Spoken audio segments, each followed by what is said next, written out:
First off, congratulations on the documentary. Thank you. Seriously, this is one of the best movies I've seen so far this year, by far. Thanks. Because it's watching it felt like I was watching The Theory of Everything, the movie all over again, but this time it's for real. I mean, granted, that one was based on a true story, Yeah. but that was a dramatization of it. This one feels more immediate, and it's a lot more emotionally draining as we watch a man's body start to work against him. Mm-hmm. And I understand that you were kind of competing with a couple other filmmakers to take on this project. And what did you feel you needed to do to show that you were the right person to direct it? Well, I think that for me, it was, I saw this teaser trailer, and there's two things that immediately popped into my mind. One was that my older sister has MS, and neurological diseases are something that were kind of on the forefront of my mind. And secondly, I have grown up around Muhammad Ali and his wife Lonnie. My dad is their lawyer, has been for the last 30 years, and so I've been wanting to tell a story about them for a long time, and I immediately saw a lot of very strong parallels between the two families. And so these two guys who are sports heroes, who are often living for something larger than themselves, and they're extremely strong wives that support them. And I just hopped on a plane after I saw this trailer and went right down to New Orleans and professed my love of their story, Steve and Michelle's story, and just could see how powerful it could be, and hopefully tried to explain to them how I saw the movie touching as many people as possible. Great. Yeah. How is your sister doing, if you don't mind my asking? She's good. She has remitting MS. It's off and on, but she's good right now. Good. I'm glad to hear that, because I did a lot of fundraising for MS as a kid, so yeah, it's nice to know she's doing well. Yeah. Thank you for asking. Oh, sure. And then how did you go about paring down 1,500 hours of footage? I mean, I can't even begin to think how you would start with that. Yeah, it was an intense process. It was it really helped to have Ty and David, Ty Minton Small and David Lee, who shot a lot of the footage, come to LA and be assistant editors and help us prioritize. And then it was myself and a co-editor, Brian Palmer. And over the years we've come up with a system of how to whittle footage down and kind of get our docs to time. But this was a massive undertaking. It was probably as much footage as all of my previous 3 docs combined. So yeah, it was certainly a challenge. But once we were able to try to narrow the story and really find out what that filtration system is, then every piece of footage, every shot has to somehow tie back into it. And it allowed us to get rid of a lot of things. So being able to focus on the story of fatherhood, the intergenerational story of fatherhood, the kind of relationship dynamics between Steve and Michelle, a story that's kind of testing the boundaries of love. That was really important to us to kind of hone in on that and then pare it down from there. Wow, yeah, that's incredible, because it's a lot of footage, and not just that, but a lot of the footage is in different formats. Yes. Like Sony cameras or consumer grade cameras, and yeah. I mean, what kind of footage what kind of format did you want to use yourself for this when you made this documentary? I mean, well, look, there's every kind of camera and format that has come out over the last 5 years was used in this film. DSLRs, handycams, and then when Seth and I came on, we were shooting stuff on C300s, and we had everything. Onlining this movie was not fun. Yeah, I learned some new tricks in the post world of like how to, mess with frame rates. But it was, I think, what was really great about the movie was that there was this intimate aesthetic established very early on, and so it kind of felt all within the same ballpark of, you're with the family. It's all very experiential. It's all very real. You're sitting in the room with these people while they are experiencing the journey of this disease and what's happening around them. So as long as the camera was sticking to that point of view, I didn't really care what it looked like. Because we had so many different kinds and formats. It was more about the experience of what was captured. Great. I mean, it's interesting you talk about frame rates because, filmmakers like Peter Jackson have tried to increase it to where it's a lot more clear. Yeah. Good Lord, yes. I saw that camera test for The Hobbit. Yeah, oh wow. That must have been fascinating. But I think, what did you want to slow down the frame rate process for this movie, or did you want it to have a certain look that didn't look too clean or anything like that? No, it wasn't really about dirtying anything or making anything as pristine as possible. It was just trying to find that middle ground. So the middle ground being the low end of the very first iPhone videos that were pretty low res versus things that were shot on a 4K camera. So how do you marry all of that together? Right. And again, it's just about having the same tone of the camera match and not necessarily the aesthetics. Yeah, that's great.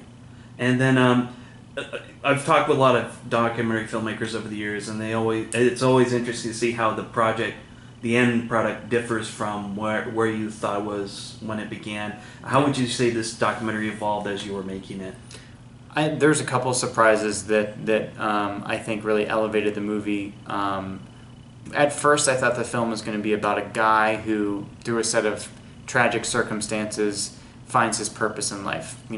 Starting the Steve Gleason Foundation and really living for his son, and it was going to be a father-son story and the journey of someone finding their purpose. But what I think evolved out of that was really the story of Michelle and being a caretaker and that whole side of the equation. I didn't know the depths to which we could explore how hard it is on an entire family to go through this disease.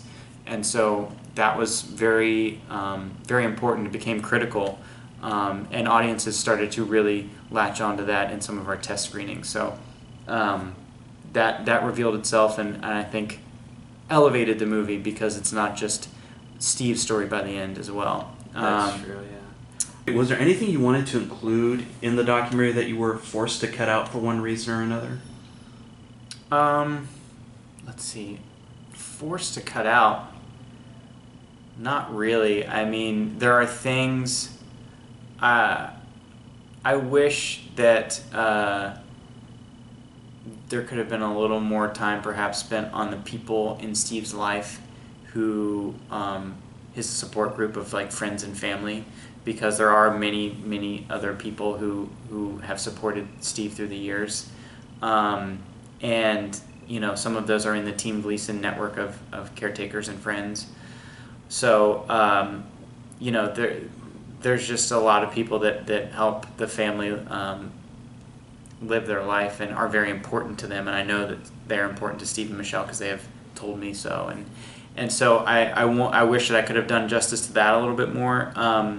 And, on the Team Gleason side, the technology, what I love about Steve is he has become the beta tester for all the technology that is, the eye tracking technology, wheelchair technology, and he's so, as you can tell in the movie, he's so determined and so passionate, and he is really, really smart, so he can test this stuff out and go right back to the engineers and talk shop with them in an amazing way. So I love that stuff. I love that side of his personality, and I wish that could have been shown through a little bit more. Yeah, I mean, the resilience Steve shows in this movie is amazing, and I also like how this movie really digs in deep to what really is going. It's not just a lot of documentaries I've seen recently, they kind of cover the surface of their subject matter, and you wish they would go deeper.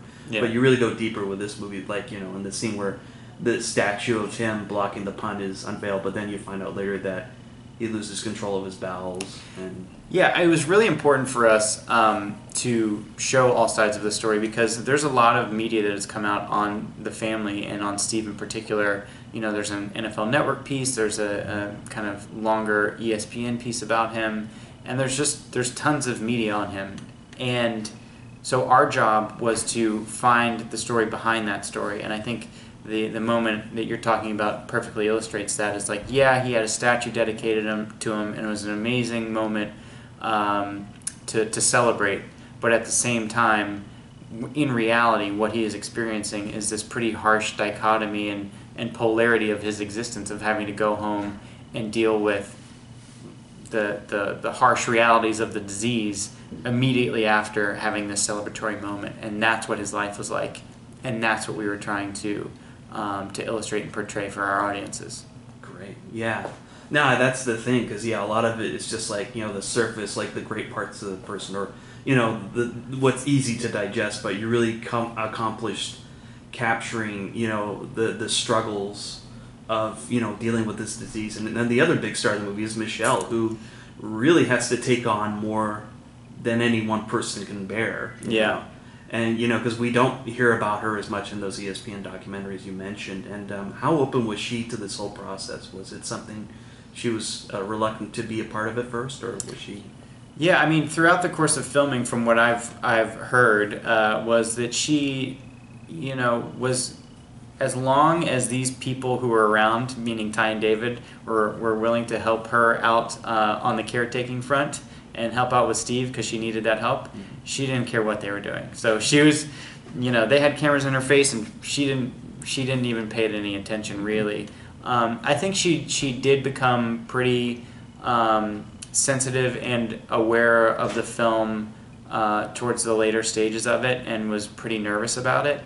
But once we started to show her the progress of the movie and show her some rough cuts, I think that she really opened up to it and saw the power of the film, which was a big load off for us. That to have your subjects on board like that is huge. Yeah, I imagine. Yeah. I've seen other documentaries where the subjects are not on board right away, and it takes halfway through the film for them to sort of warm up to. Indeed, I have been part of those documentaries as well. So I imagine in some ways this was a really tough documentary to make, but at the same time, with their cooperation, Michelle and Steve's, it made it a little bit easier.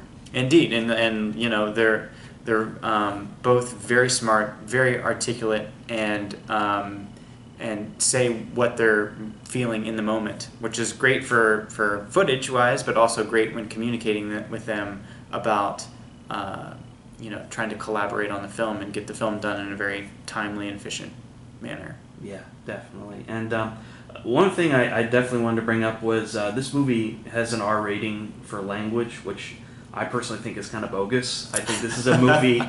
I think a PG-13 would be more appropriate, because I think this is definitely something a lot of teenagers should be able to experience. How do you feel about the R rating? I mean, how do I feel about the R rating? I think that there are a lot of tough scenes in the movie, and there's some cuss words. So I understand it. I understand that the movie probably, in a very strict sense, warrants that R rating. But I agree with you. I think that teenagers probably will be able to relate to this as well. And people of all ages have to deal with terminal illnesses and be caretakers at some point in their lives. So I think that this, I hope that their parents are perhaps a little lax. Yeah. I think they will be. I think for a lot of teenagers, they should be for this film. I just think the R rating is maybe a little too much. But then again, it could have been NC-17 for no good reason. That would just be pathetic. But am I the hottest guy you've ever asked? Maybe crosses that line? Maybe, but still it shows the sense of humor Steve has throughout his struggles, which you gotta love. I love it so much. Yeah, I just love that too, because, it's, any other person, it's just, you don't want to face that reality yourself, and it's just like, if you do, how do you deal with it? At least Steve deals with it in a way that's healthy on a psychological level, I think. Yeah, I mean, I think what's also really important here is that while the story does have its kind of sad and tragic moments, if you are around Steve and Michelle, they are very fun-loving, life-loving people, and so they're both hilarious, and you want to. Us as storytellers, we wanted to portray that, and we wanted to give the audience a sense of what it's like to be around them and that sense of joy and fun. So I hope that that kind of humor comes across. Definitely, it definitely does. Yeah, they do seem like a lot of fun. I mean, they're the perfect couple in a lot of ways. And, again, Michelle is such a strong force in his life, and thankfully so, considering what he's going through. And yeah. And, again, going back to, like, the theory of everything, I mean, you see the struggles they have. I mean, it's sad to see that they have to sleep in different beds after a while because of Steve's condition. And that one scene where they're arguing, and, he's talking through the computer and just arguing with her. It's a stressful scene to watch just because you don't want these two to be split apart by this disease. But it also necessarily shows the struggles they have to endure. Yeah, indeed. And I think it's important to show those struggles. I think I get this right, but the divorce rate for ALS patients is something around 90%. It's very, very high. Yeah. So, in showing what the daily realities are of patients for ALS, I think that if we just painted a totally rosy picture the entire time, that would not be accurate. And that would not be something that I would hate to show this movie to people who actually are going through this and have them be able to pick it apart and find faults with it like that. Yeah. No, I think it's great that because again, you really get deep into the subject matter. You don't hold back from it, which I think is important because you do see how it affects, like, watching this and the theory of everything. You see how it affects relationships and things that tear them apart. Yeah, you brought up the theory of everything a couple times. Steve and Michelle, one thing that Steve really said in the beginning when I first came on board was he wanted to show the daily realities of the disease. And the theory of everything came out shortly after that. And, there are little moments where, like, in theory of everything, where they're talking and then all of a sudden, like, Stephen Hawking is in bed. And what they don't show is, like, there's no way she could have picked him up and gotten him into bed. Like, there's a whole process involved in just trying to make that happen. Yeah. And so what we wanted to do was, again, like, show behind the curtain a little bit, to really tell our audiences what it's like. Yeah, absolutely. No, I think that's definitely what makes it stand out. And just one last question. Steve had the chance to interview Eddie Vedder of Pearl Jam. Indeed, yeah. Which is great. And it seems like a long interview they had, but any specific reason why? I mean, I probably already know the answer to this, but they focused on the father question. What made you focus on that particular question? I think that all goes back to what the filtration system was that allowed us to get from 1,300 hours into a 2-hour movie. So again, it was a great moment. There's lots of moments from that interview with Eddie and with the whole band that are fantastic. But in trying to whittle everything down and distill the movie to its essence, it needed to relate to one of our central themes, and the fatherhood theme, and the answer to that question fit perfectly there. So that's what we kept it at. Great. Well, again, tremendous documentary. Really, I hope a lot of people see it. It's one of the most emotionally involving movies I've seen in a while. I hope so too. I hope people go check it out. Great. Thank you for your time, Clay. Yes, thank you. All right.